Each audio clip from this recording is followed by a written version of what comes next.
Hello and welcome to the B2B Engagement Podcast. This edition is a special edition because we're very fortunate to have with us Aaron Graham, who's the Senior Vice President of Marketing and Communications at SES, and who has a long and storied career in B2B marketing.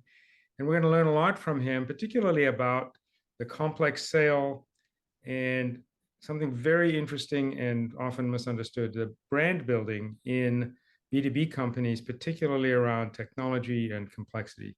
Welcome, Aaron. It's great to have you with us. Thanks, Gavin. And as always, you're too kind. Thanks for having me. I've been looking forward to this conversation. So have I. I think it's going to be a wonderful opportunity for our listeners to get a great lesson and a series of overlooked stories and understandings about how complexity can be addressed in B2B marketing. And perhaps you could get started by giving us a little bit of an overview of how you think of your career, your development, and what you've seen as the changes over the years so that we can get a bit of a perspective before we dive into the details. Well, when I first started my career, it was right at telecom deregulation in the US. And we were at the very beginning of seeing competition. And absolutely, it was about features and bells and whistles. But I will say it didn't take very long, I think, for the sales process to evolve.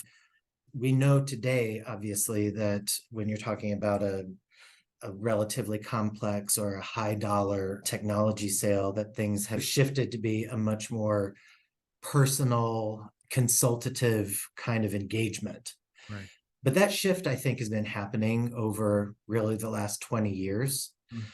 And it's one of the things that I saw in some of my early days at Sienna and how we were trying to position the company and build the brand as something beyond just a technology provider, but somebody who could kind of act as a specialist, as an advisor, somebody who could help customers kind of navigate the vast change that was happening, not just in the market, but in terms of innovation. The modes of engagement, I think, have changed a lot to the point where we, thanks to COVID, had gone almost exclusively digital. And now what we're seeing is a real return to the trade show, which, we had actually pivoted largely away from as much as we could. They're expensive, they're very time consuming, but there's this rebound that's happened in a way. And so what we're seeing now is there's this hybrid approach to engagement where you have to have your digital channels and your digital tools, but also if you can use some of those digital tools in a live forum, then that gives you, best bang for your buck to be able to build a tool that can work in multiple ways. And that's what your team at Can does for us. We've been very happy to be able to leverage some of those capabilities. Well, I appreciate that. You've actually touched on quite a few really interesting topics. Perhaps I could get started with one. You started by talking a lot about how the sales team works. And frankly, that's a very refreshing way for a marketing executive to start their conversation. Because most B2B marketers are not focused on sales, really. Well, in most organizations, there's a like, not like kind of relationship between marketing and sales. And to be perfectly honest, we're constantly learning to try to be better and to be more collaborative on both sides of the aisle. But eventually, I think if the sales team's able to see the value with your performance as a team, then the relationship comes closer and closer together. Ultimately, we all work for sales in this day and age. So it seems to me to be the logical place to start. Well, I think it's important, and it does set the context and the framework for how you define what you're doing if your objectives align closely with sales, right? And when you do that, it frames what that marketing and communications role really is, right? There are multiple constituents. Clearly, in your mind, and I certainly agree with that, the sales organization is a huge constituent, but they're not the only constituent in your ecosystem. You have customers, you have investors, and very importantly, you have the rest of the company Yes, sometimes it feels like that's kind of an endless list. Mm-hmm. But it's interesting, though, that you're kind of positioning things in that manner because I do think there's a unifier. Brand is a misunderstood, underappreciated, maybe part of that sales process, especially when you're talking about B2B sales. I mean, the ramifications of choosing a technology that you're going to live with for years and years can affect the strategic and operational direction. There's sometimes career defining decisions, right? And I do think a lot of people in B2B environments don't understand that brand isn't just for consumer marketing and that it's not just a marketing asset, but it's something that unifies the entire organization on who we are and how we want to operate and what's important to us. And that is a really important entree, I think, that's foundational to that long-term selling process. You've really, I think, characterized brand in a way that most B2B executive organizations don't think of brand. And if you think about consumer brands, a lot of consumer branding executives and practitioners will think of that those series of dimensions because they think consumers make decisions a lot on those bases. But I think in the B2B world, the more complex the solutions get, the more important the brand, because it's very often not the case that the elements of the complex solutions or the complex environments are well communicated and well understood. And so that it's that brand affinity and that trust that makes the difference. And I completely agree. And very early in my career, in fact, when I was at CLEC that was competing with Southwestern Bell at the time, I had a really great marketing mentor. Her name's Jen Golvik, and she taught me a number of things. And one of those things is that something that I know you know well, but businesses don't make purchases, right? People inside those businesses make buying decisions and make those purchases. And in my world, sometimes those big ticket purchases for technology are made by non-technologists, right? Because they tend to be really, really big purchases and big strategic decisions. But another thing that you have to remember about people is that we actually are innately self-centered, right? We're wired that way to be kind of self-interested. The takeaway from me in a B2B branding situation is you just have to remember it's really never about you. It's always got to be about your customer and even their customer. And so I just feel like that's kind of the context that brand should be playing. And you're right when you say it's kind of not even understood at the highest levels of a lot of B2B organizations. When you're out in the market, just as much as I am, does that ring true to you? It does. And I think that it's partially because I think marketing in general is not well understood. That's great. I think that's part of the context.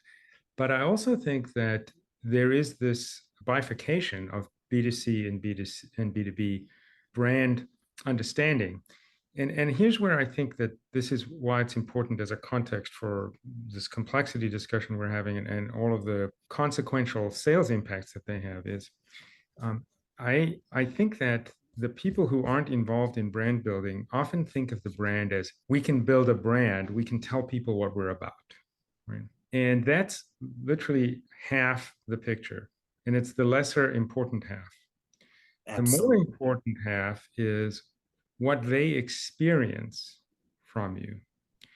And the reason that that's a lack of understanding is because when we say we stand for this, we believe in that, we promise this, that only resonates and that only aligns with the customer when those dimensions are actually experienced by them or experienced by people they trust. So let's say that they're going to be thinking about making a buying decision and they talk to people in the market and they say, what do you think of XYZ company? What those people say, and today we have Yelp reviews and all kinds of other reviews that people do on the B2C side, but the same sort of thing happens in B2B. It's just not on the same channels necessarily. What ends up happening is you form an association in your mind with that company, that brand. And the companies that do really well are the ones where their promise matches the experience. That actually is what brand is, right? So brand is not what we say. Brand is, does what we promise match the market's experience? I agree. If we can get to that point of understanding, then I think the marketer's role will become better clarified, and we will see how important that communications role is and how important those different constituents are. You mentioned it, all of the people in the company, they don't have to be in sales. They could be the receptionist, they could be the janitor, they can be the engineer. Everybody who makes those promises in the way they do their work and what the company is all about, when they touch anybody else, the market, the customers, if that promise is delivered upon, then the brand is well understood and respected. I are on the same page in that regard, as we usually are. And here at SES, our brand promises take your story anywhere.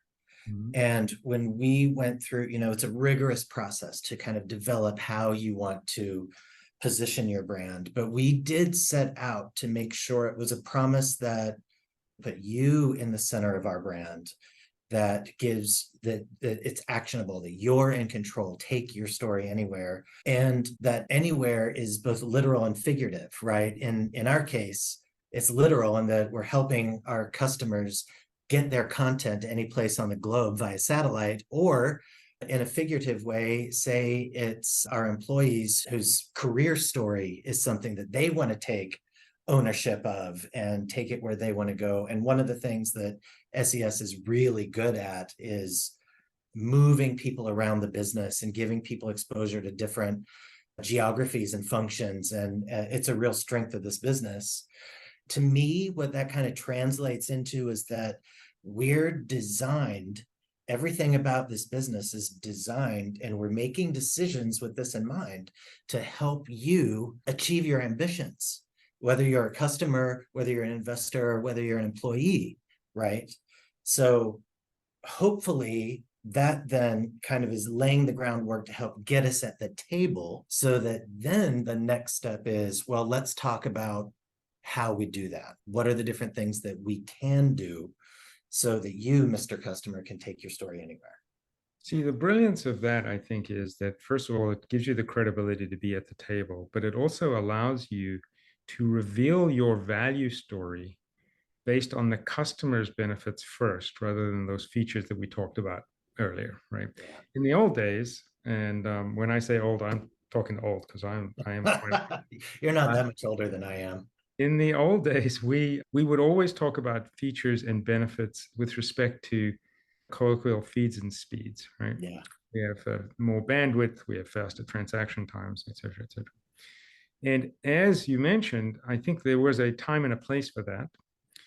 But the more complex the world gets, the less important it is how you get there than you are able to promise that you will get there. Right. People will still want to know, and you notice I used the word people importantly, because following your lead, there are individuals making these decisions, and some of those people will want to know how you're going to get there. But they will only want to know that if they believe and trust that you can get there. Let's put it in a B2C context. If some slick used car salesperson tells you something about a car that you're not interested in, you're not going to start asking questions. You believe them, right? You want to get out of there. Right, exactly. The only time you're going to start asking questions is when you believe them and it's of interest to you.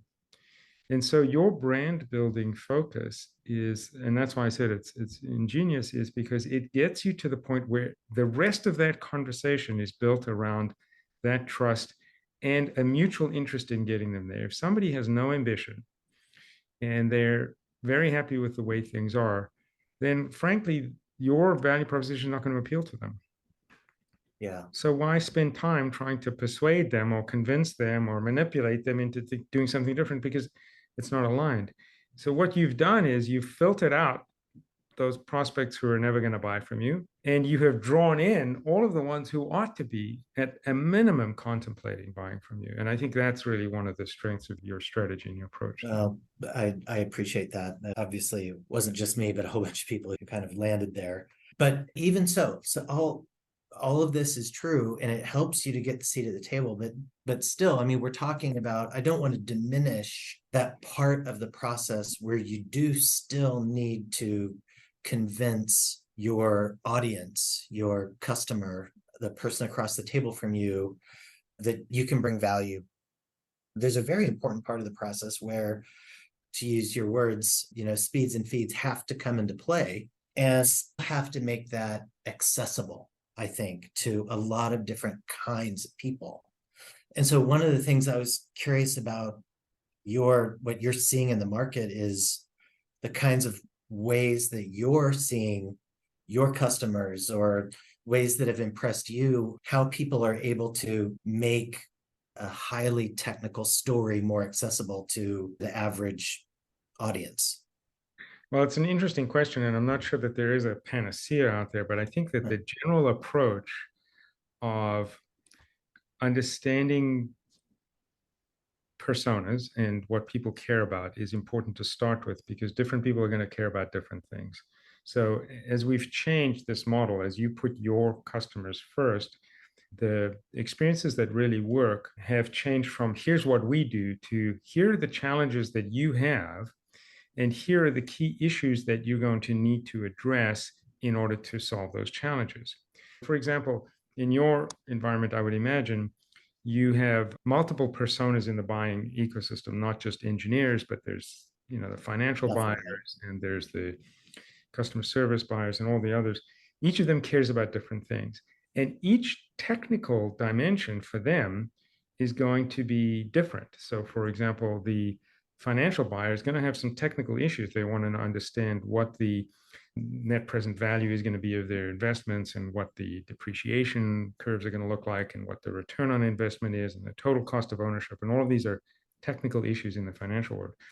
The engineering buyers, the folks who are going to be responsible for maintaining and supporting this, are going to want to know what the bandwidths are, and what the packet drop ratios are, and all your mean time between failures, and all those kinds of things that your technology has been able to supersede any sort of competitive strategy.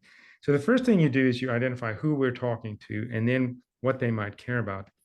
And here's where I think the innovations have really helped, is let them decide how deep they want to go, at what pace, and in what order. There are some people who want to get those speeds and feeds right away. They want to delve into the details immediately, and others who want to really create an understanding of how the overall architecture works. They'll say, we'll get to those later. And the solutions that we've seen that are really successful allow for self-guided navigation at a customer's own pace. Now, that could be online and offline. It could be with a person, without a person. It could be in all of these environments. And in the old way of doing sales, people used to come in and do a presentation, and it would be, here's our PowerPoint, or here's our message. You'd have to wait to slide 432 before you got the answer that you really had, right? Sad but true. Yeah, and I still think a lot of companies work that way. The best practices we've seen is let the customer reveal, based on your marketing and the communication solutions that you bring to the table, what's important to them in whatever sequence is important to them. And what we found is that if you've trained the sales team members to be deep, not just broad, but deep, the customers will figure that out, and they'll be able to delve really quickly as well. I had a president of one of the companies that we work with tell us their goal is that the salesperson might call you up. You pick up the phone and you say, oh, good, I'm glad he's calling. I have a question. Think about how different that is compared to the previous model, where they'd have to get the subject matter expert. I'd have to get my applications engineer involved. Right?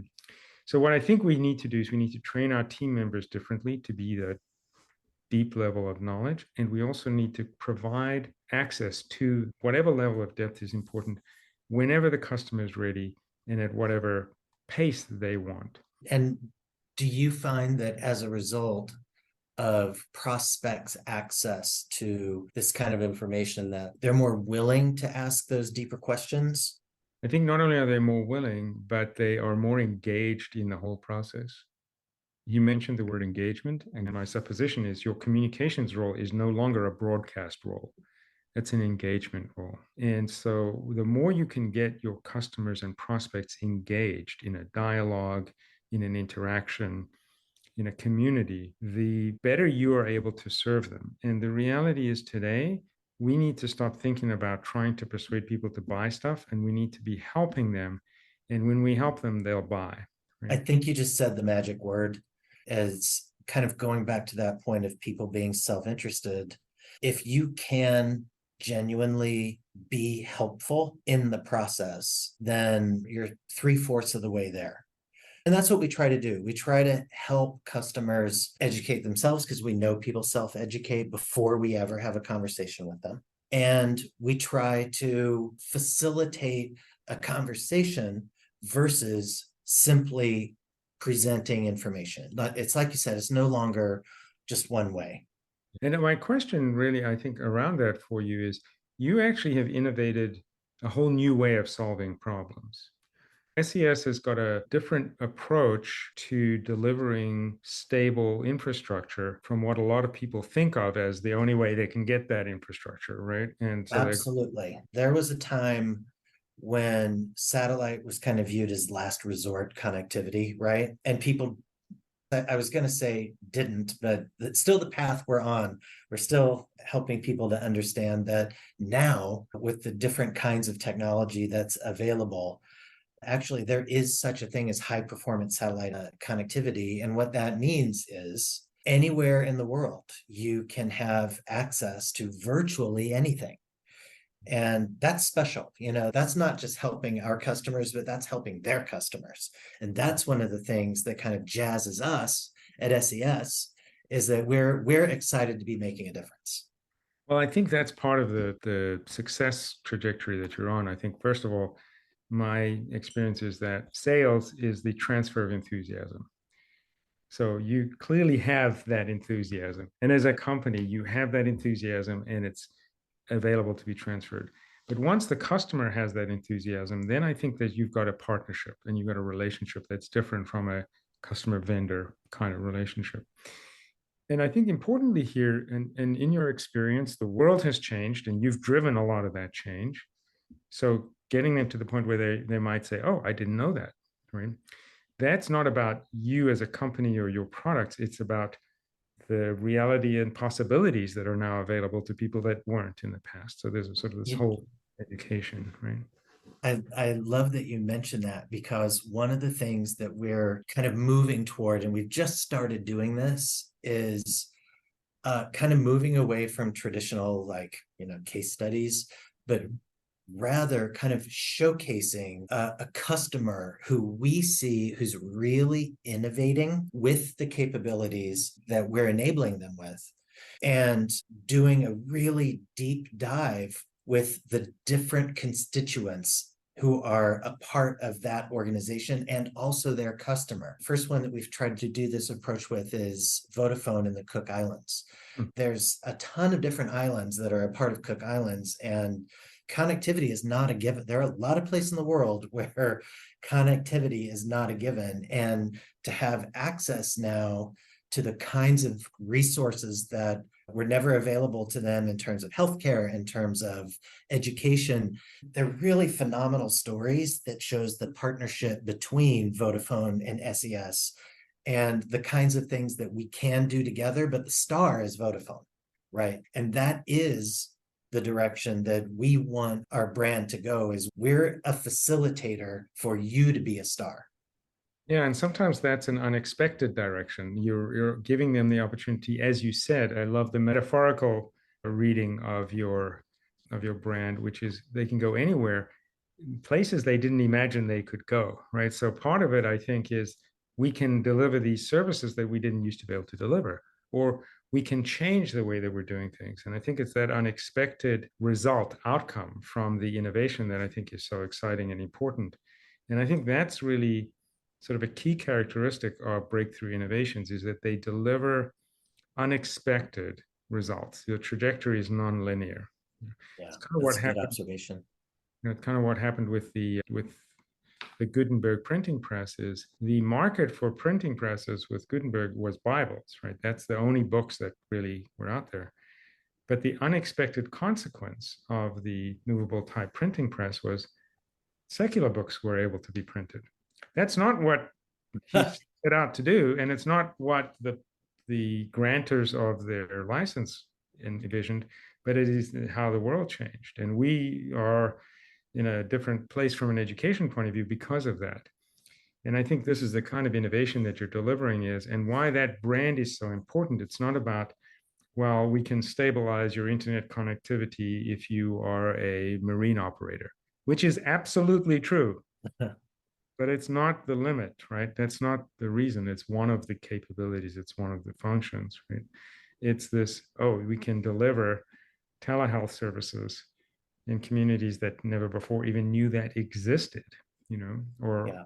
we can improve the lifespan of communities by improving their healthcare. And that's life-changing, society-changing stuff for a lot of communities. I mean, those of us who are, sitting where we sit and have access to this conversation right now, it's hard for us to even fathom. And I think just to sort of bring this back to the elements of how you're able to do that is your very complex technical solution, which involves a lot of moving parts, figuratively and literally, of course, is that's not the brand, right? The brand is all about the outcomes and the possibilities, right? And you've identified how to build a growth trajectory that's benefiting customers and their customers, and in fact, the world, because you have elevated the way that you construct your context around why rather than what you're doing. And it's, as with any organization, it's constant transformation, right? And we're trying to move with the times, stay ahead of the times as much as we possibly can, anticipate change. But getting an organization that is, I mean, we're not even that big. We're just a little over 2,000 people, right? But our footprint is big. And that means that we've got a really diverse organization, a really geographically dispersed organization, all on the same page and all operating the same way. I mean, we've made a whole bunch of strides. I feel really good about the progress, the ongoing transformation at SES, but we still have, much more progress to make. And I think that the business realizes that and is open to it. And there's a lot of energy for change and transformation around here and embracing whatever comes next. Well, I think it's a great attitude to have because, as you know, that process of change is really never going to be over, right?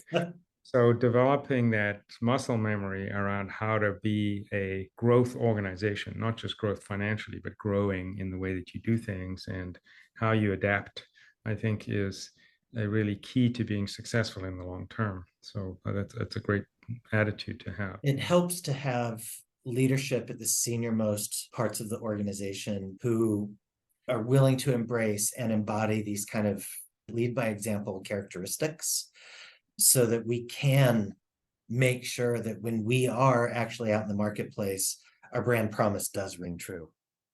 Well, there's been a lot of lessons that people can learn from, both with your experience as well as your approach and your attitude and your enthusiasm. So I really appreciate the time that you spent with us, and I'm sure that everybody who listens to the podcast will appreciate it as well. And at some point, perhaps in the future, you can come back and tell us how that continuous transformation process is going. It's been such a delight to talk with you, Aaron. I always learn so much whenever I have the privilege of talking with you, and I look forward to more. And I want to thank you so much for investing your time and sharing your experience and your ideas. Thanks, Gavin. I'm really happy to have been here with you, and I appreciate the invitation. I always learn something from you whenever we talk, so I appreciate it and always value time.